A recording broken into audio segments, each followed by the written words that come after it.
Arancibia, buenas tardes. ¿Cómo le va, doctor? Buenas tardes, Carlos. Un placer estar con vos. Bueno, muchas gracias igualmente. Bueno, creo que el país va, digamos, rumbo a una elección nacional, pero estamos viendo que la economía va teniendo algunos vaivenes, ¿no? ¿Estás al tanto o pensás que esto está muy bien, que la casta ha puesto todo lo que tenía que poner y el gobierno está en buen rumbo? No, la casta está feliz. Ellos son meros observadores de un ajuste y sin duda beneficiario de un sistema económico que permite hacer pingües ganancias con lo que hoy se denomina el crowding peg y que antes era la bicicleta financiera en la época de Martínez de Oz. Yo creo que la situación argentina hace mucho tiempo, yo te diría décadas, está todo atado con alambre. Hoy está todo atado con alambre, a pesar de que el gobierno nacional está llevando adelante cuestiones que eran inevitables, como un ajuste fiscal para no seguir incurriendo en la inflación. Lo que pasa que, bueno, en esto hay ganadores y hay perdedores. Los ganadores es un sector muy minoritario de la sociedad argentina que le permite, bueno, hacer esas diferencias en el mercado financiero, que no es el mercado de la producción, y tener un pasar, bueno, digno de Hollywood. Gente que está cambiando el auto por no solamente un auto mediano, sino autos de lujo, gente que puede viajar no solamente a Chile, sino a Miami o a Europa o a Nueva York. Es decir, hay un sector muy minoritario de la sociedad argentina que la está pasando muy bien con este modelo, pero bueno, tenés una clase media muy sensible al aumento de la inflación, al aumento de los servicios, a la caída del poder adquisitivo de los salarios, y un sector pobre que es muy amplio en la sociedad argentina, que si bien la inflación es un poco de desasosiego, de una crisis económica eterna, también ven que las oportunidades y las chances de un trabajo mejor, de changa, bueno, se van perdiendo. Entonces, a mí me parece que uno de los pecados que tiene este gobierno nacional es gritar el gol cuando el partido no ha terminado. Yo siempre he manifestado que tanto Milei a nivel nacional como Orrego a nivel provincial son gobiernos de transición, porque es tan grande los cambios y los ajustes que hay que hacer que es muy difícil que estos gobernantes queden con gesto para buscar una selección, y siendo obligación de los que vengan, bueno, mantener las cosas que el país necesita para salir adelante, pero también introduciendo modificaciones que está claro que el gobierno nacional no quiere hacer, como es dar un Estado con servicios de calidad y condiciones productivas para que vuelva el empleo a la Argentina. Claro. Y naturalmente uno siempre espera, Marcelo, decir, esto hablabas bien de los sectores, ¿no? El sector de la pobreza está súper hundido, la clase media la está pasando muy mal, y no hay posibilidad de decir, aparece una cuestión que es darle unos mangos más a los jubilados, y el presidente, como otros tantos, ¿no? Siempre están dispuestos a, sobre texto de la cuestión fiscal, que no le muevan el amperímetro, cuando en rigor de verdad, esto lo único que hace es que hundir más a los jubilados, y como yo siempre se lo decía a Fernández, ¿no? Al presidente, al expresidente, siempre estaba esperando los certificados de defunción, con lo cual seguramente achicaba relativamente los recursos, pero básicamente acá este manejo con el sector pasivo creo que es lo peor que le pasa a los distintos gobiernos. Yo no quiero hacer foco en determinados, pero hoy están peor que ayer. Es así, ¿no? Sí, no, totalmente. A ver, el plan de ajuste de Milei no solamente ha sido motosierra, que es cortar gastos, sino también ha sido licuadora, que es hacerle perder poder adquisitivo a los asalariados, empezando por los jubilados y pensionados y siguiendo por empleos públicos y los sectores formales de la economía argentina, y postergando, frizando gastos, como por ejemplo patear hacia adelante cuestiones que son impostergables en este país, como la educación, la salud, la infraestructura, etcétera. Ahora, el plan no puede ser el ajuste perpetuo, tiene que haber un modelo productivo que permita hacer crecer la economía argentina y, de ahí derramar impositivamente recursos que permitan ir haciendo la transición. Por ejemplo, bajar la presión tributaria, modificar el sistema previsional, modificar el sistema laboral. Pero acá tenemos un problema. El presidente, en su soberbia y su conducta autoritaria, no puede y ni quiere dialogar con nadie, y eso es muy difícil, porque yo puedo entender que es muy difícil llegar a un acuerdo con Cristina Fernández de Kirchner, porque ella también tiene esa lógica de todo o nada, pero acá hay sectores del país que se han puesto a disposición para resolver los problemas profundos, históricos de la Argentina, y es muy difícil con un presidente que tiene una visión hegemónica, es decir, de llegar al poder para quedarse para siempre, que me parece que esa es la intencionalidad de los hermanos Milei, que la realidad va a indicar otra cosa.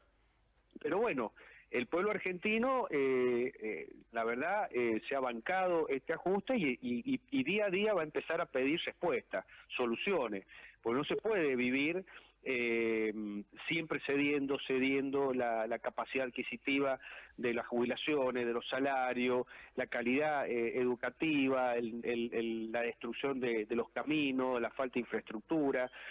Vos no podés asfixiar hasta la ruina a las provincias y las provincias a los municipios. Hay sectores sociales que necesitan tener un horizonte de esperanza y que hoy son los que más están padeciendo el ajuste, que son los jóvenes sin empleo formal en la República Argentina. Entonces, bueno, el panorama es complicado porque mirá vos qué paradoja, después de octubre, cuando asuma el nuevo Congreso, y Milei lo que necesitaría es aquello que decía Rodríguez Larreta, un 70% de la dirigencia política, económica y sindical que se ponga de acuerdo para sacar este país adelante. Bueno, eso sería lo esperable, pero tenemos un presidente que no admite ni tolera la disidencia o el que opina distinto, y empieza a encontrar límite a esa prepotencia. Por ejemplo, ayer, ante el reclamo del sector agropecuario, fundamentalmente vinculado a los cereales y a las oleaginosas, le han pedido la quita de las retenciones, que es una promesa que él hizo porque considera que los impuestos es un robo del Estado. Como no creen en el Estado, no creen en el impuesto. Eso es un disparate, eso no ocurre en ninguna parte del mundo. Mirá vos si desde Estados Unidos a China, pasando, no sé, por Suecia o Escandinavia en general, se va a hablar de un Estado que no está financiado por impuestos. El tema es que hay que definir qué Estado queremos, qué servicio tiene que brindar y cuáles son los impuestos que tiene que cobrar para hacer la economía más dinámica y no extractiva de los bolsillos de la gente. Pero bueno, el límite está ahí, que no puede bajar las retenciones, porque si baja las retenciones se descalabra todo el esquema económico argentino. Para eso, bueno, él tiene que entender que es un presidente de transición y que necesita hacer acuerdos para que de acá al 27, bueno, por lo menos se hayan hecho los cambios más gruesos que necesita nuestra economía para encauzarla. Esto no se va a salir de un día para otro. Bueno, en San Juan tenemos un escenario que también lo quería, ya me parece razonable esto que está puntualizando, pero en San Juan pasa una cosa que te la quería transmitir y preguntar, porque por un lado tenemos una mega causa de expropiaciones, el sistema de expropiación nadie lo explica correctamente, pareciera que directamente hay exacciones que se dan o te quedas con la guita, o alguien inventó algo en el cual determinó una investigación. Se hizo la investigación, se debatió, hay sentencias voluminosas. Bueno, y el 4 de agosto se va a conocer los fundamentos. Bueno, por ahí los involucrados quieren esperar los fundamentos, como si el desarrollo del debate no te da margen para explicar a veces lo inexplicable. Y por el otro, otro dirigente político como Capello nos entrega una información que ya se la pasó también a la Cámara de Diputados, bueno, de la cantidad de millones de dólares que nadie explica en qué se gastaron. Yo no voy a adherir En materia minera. en materia minera. Y yo no voy a decir, seguramente Capello tiene un razonamiento político como consecuencia de esto, pero yo lo veo directamente por la cantidad de millones de dólares que ha recibido el departamento. Veo la información que le han pasado a la Cámara, lo consulto y realmente es espeluznante. Entonces, entre esas dos cosas, digo, le voy a preguntar a Marcelo, que él sigue también de cerca esto, y me parece que todo el mundo tiene que dar explicaciones cuando es plata, cuando son dineros públicos. El de la minería y también da el de la expropiación. Entonces me preocupa muchísimo que hagan silencio de radio los principales responsables de esto, que son la gestión de Gioja hasta 3 periodos consecutivos y la de Uñac también fueron 3 periodos, aunque él no quiera... aunque él quería tener un cuarto, qué sé yo, lo que quería él. Pero acá hay muchos millones de dólares en danza, Marcelo.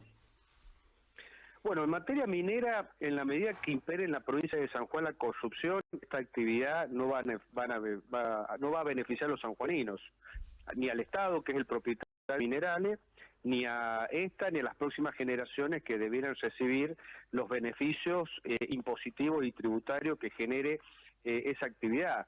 He leído y lo he escuchado a Capello en esa denuncia donde se han perdido, entre comillas, o eufemísticamente lo podemos decir, varias decenas de millones de dólares de regalías mineras que debieron haber ido al departamento Iglesia, Hacha o a la provincia de San Juan.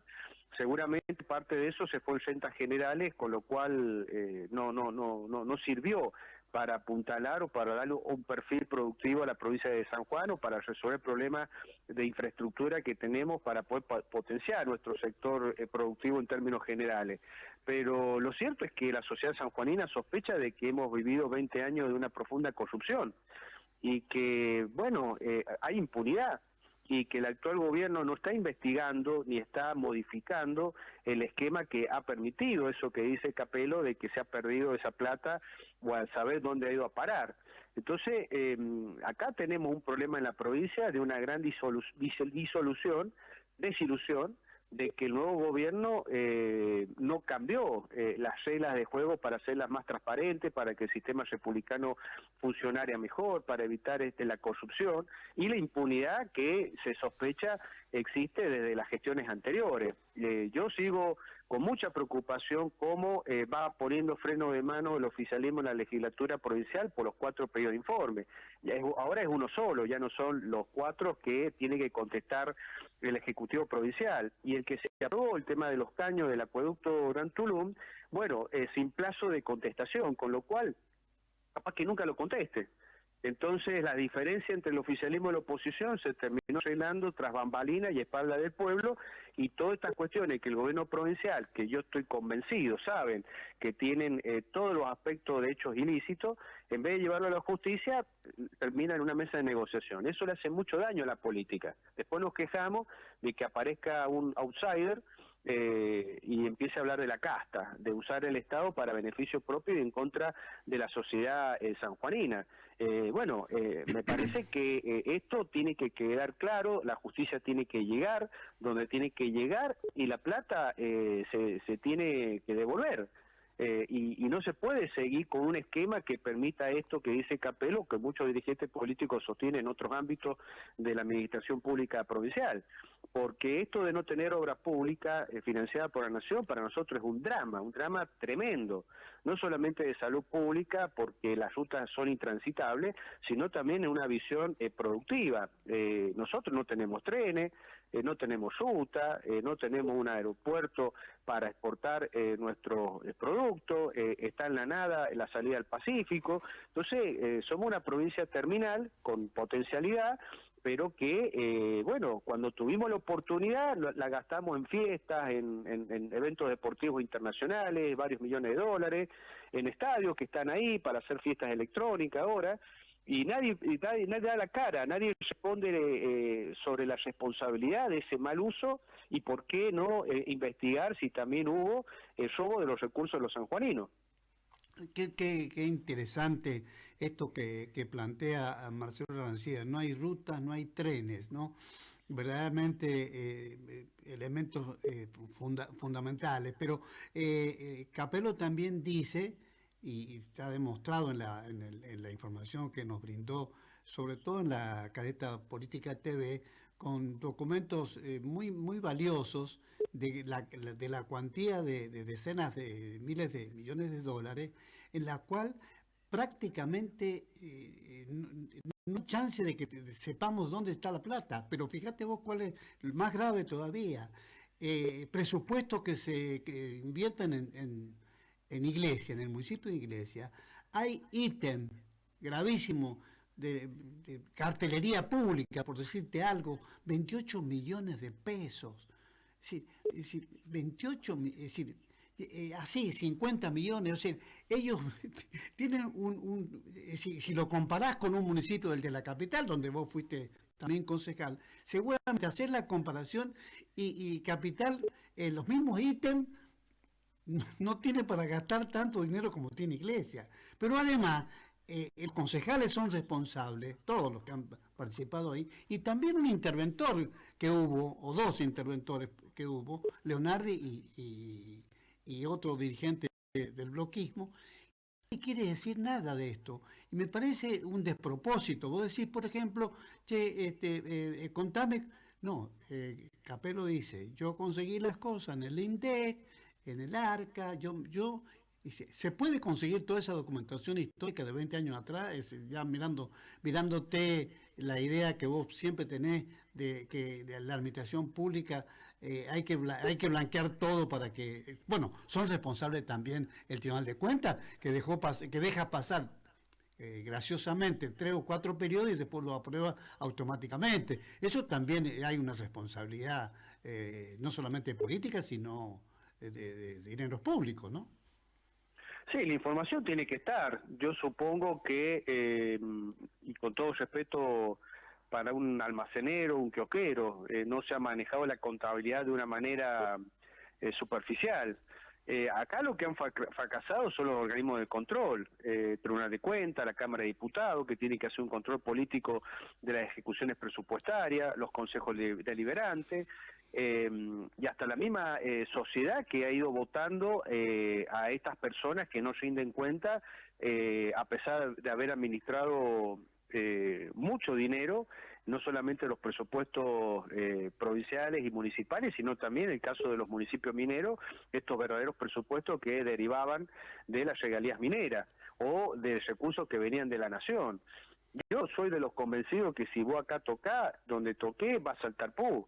Lo que pasa es que falta voluntad política de investigar y necesitamos que la sociedad le exija a la política, y ellos son parte de la sociedad de la política, es terminar con este cuento de que hay pactos de no agresión y de impunidad.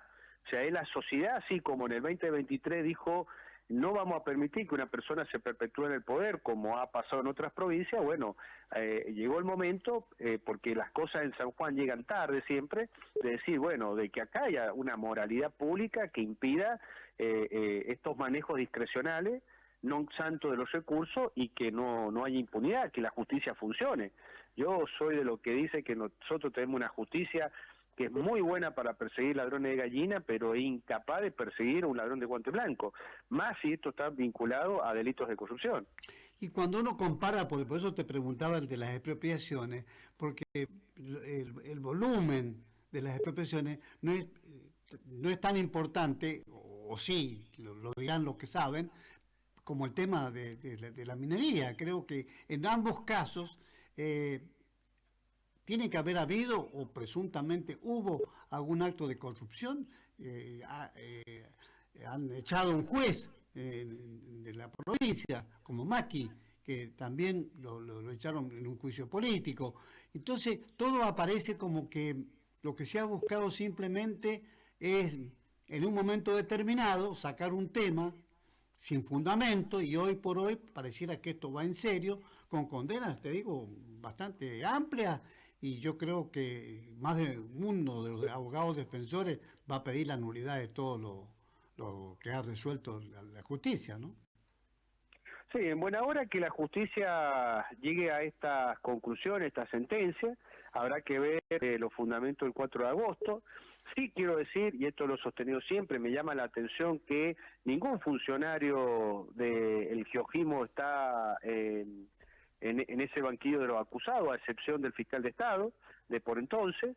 Los demás eran funcionarios de carrera, pero en términos políticos, salvo el que era fiscal de Estado, no hay ningún funcionario, y ahí está una cadena muy grande. Pero bueno, habrá que ver los fundamentos del 4 de agosto, qué es lo que se sostiene, y determinar si acá hubo o no hubo hechos de corrupción. Sí, hubo a un colega tuyo de Rubén Pontoriero, que lo han criticado bastante en todo el proceso, que es un abogado que viene designado por Gioja o por Besanti, no sé, no me acuerdo quién, designado para defender los intereses del Estado cuando el Estado tiene una parva de profesionales del derecho que tranquilamente le tiene que salir lo que le paga habitualmente a estos funcionarios y no dedicarle 2, 3 o 4 millones de pesos o más por mes para que lleguemos después de 15 años a tener una billetera grosa, cuando en rigor de verdad, repito, hay abogados que lo pueden defender perfectamente al gobierno, no al Estado. Bueno, llama la atención porque en todos estos años el Estado se ha cansado de designar, por ejemplo, abogados en todas las reparticiones públicas y fundamentalmente en la Fiscalía de Estado. Que no sea un abogado de planta y que haya representado los intereses del Estado provincial como querellante. Sí, es llamativo. Es llamativo, un freelance sentado ahí dando todos los puntos de vista jurídicos. Será un especialista, no lo dudo, pero yo creo que hay que optimizar siempre los recursos sobre la base de que el Estado esté representado sin necesidad de salir de designar específicamente a una persona. Bueno, estos son los detalles que tiene también esta causa y que naturalmente los sanjuaninos necesitan tener toda la claridad posible para saber si realmente la corrupción va a seguir actuando así, porque si no estamos todos en el horno, ¿no? Totalmente. Por eso te digo, acá es necesario que la sociedad, en este momento que la está pasando mal, está sensible, exija participando, ¿por qué no votando? Es la manera más idónea, decir, bueno, che, acá vamos a hacer un cambio en serio y no podemos seguir avalando a los que han sido responsables de lo que nos ha pasado en los últimos 20 años y exigir al nuevo gobierno que vaya hasta el fondo en la investigación de esta cuestión y que lo que ha pasado con este tema de los 4 pedidos de informe, entre los cuales están los caños del acueducto Gran Tulum, no vaya a ser que quede nada, porque ¿sabes qué? La gente va a decir que son todo lo mismo. ¿Es el acueducto? ¿Tenés datos vos sobre el acueducto o los títulos que tenemos todos y no hay, digamos, información, digamos, fina que uno pueda analizar, ¿no? La información fina la tiene el gobierno actual y tiene que darla a conocer. Bien, bien. En orden a las elecciones que han habido en el país, todo el mundo sabe, Marcelo, que ha votado muy poca gente. En Santa Fe el 50% menos, pero así se han dado en todos los distritos. ¿Esto tiene que ver para vos porque la gente está un poco con bronca respecto de lo que va pasando? ¿O simplemente es una casualidad y está yendo poco porque está harta también de la política, ¿no? Bueno, yo creo que la bronca que la gente manifestó en el 2023, que fue fundamentalmente echar a los que representaban el sistema político que había fracasado en los últimos 20 años y que fueron a votar por Milei, primero en las PASO, después en la general y finalmente en el balotaje, esa bronca persiste, porque mucha gente ve que también ha sido engañada por el actual gobierno. Acá no hubo dolarización, no se hizo volar por los aires el Banco Central, el ajuste no lo está pagando la casta, sino la sociedad. Y bueno, creo que es preocupante que ese electorado considere que su voto no vale nada, que no tiene sentido aceptar el sistema democrático para que las cosas cambien. Eso hay que prestar mucha atención y hay que ofrecerle a ese electorado una alternativa, que me parece que no lo encuentran ni en La Libertad Avanza ni en el peronismo fundamentalmente, y tampoco en el oficialismo de la provincia de San Juan. Entonces deberá haber otra oferta electoral en la provincia que permita tener, bueno, representantes en el Congreso de la Nación que sean opositores razonables al gobierno nacional, que garanticen el no retorno del peronismo, pero que también dentro de esa razonabilidad levante un poco más la voz de lo que está haciendo el gobierno provincial en defensa de los intereses de la provincia, que se están viendo muy afectados con un gobierno que, bueno, el ajuste se lo pasa a las provincias, ¿no? Y eso así es fácil, ¿no? Claro, claro, sencillo. Y en tu caso, si tuvieras que trabajar en política como dirigente que sos, ¿cuál sería tu punto de vista y también cómo se puede abordar una cuestión electoral?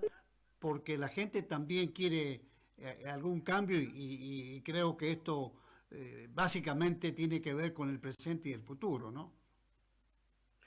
Bueno, nosotros como espacio político tenemos una definición muy clara de que no vamos a apoyar al gobierno nacional y menos a los que hemos combatido en estos últimos 20 años, que es el kirchnerismo. Nos preocupa la pasividad del oficialismo provincial de producción y trabajo.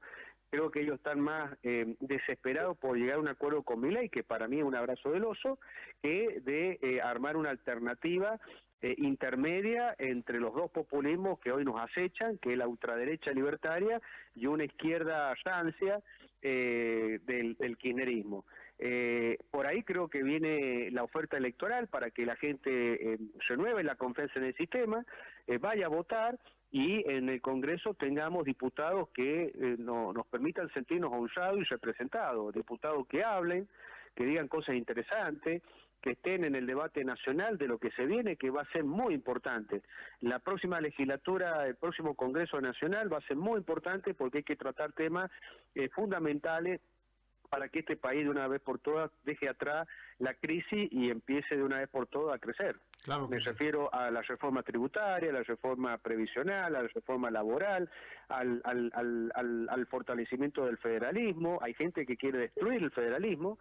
Acá hay un dirigente de la Libertad Avanza que dice que él considera que hay que discutir el porcentaje de coparticipación que le toca a San Juan, y si nos tenemos que achicar, nos tenemos que achicar. Eso es una locura. Esa gente no nos puede representar en el Congreso. Claro. Como aquellos que han avalado la corrupción en los 20 años por parte del peronismo. Esa gente no nos puede representar. Claro que sí. Marcelo, muchísimas gracias por tu tiempo, ¿eh? No, por favor, muchas gracias a ustedes. Bueno, ahí estaba con nosotros Marcelo Arancibia, con un razonamiento técnico y político, pero básicamente haciendo foco en esta cuestión de la corrupción, que vuelve a tener cierta movilidad, y también, consecuentemente, habrá que ver, porque es imprescindible esto, que se investigue todo y que el dinero vuelva al Estado.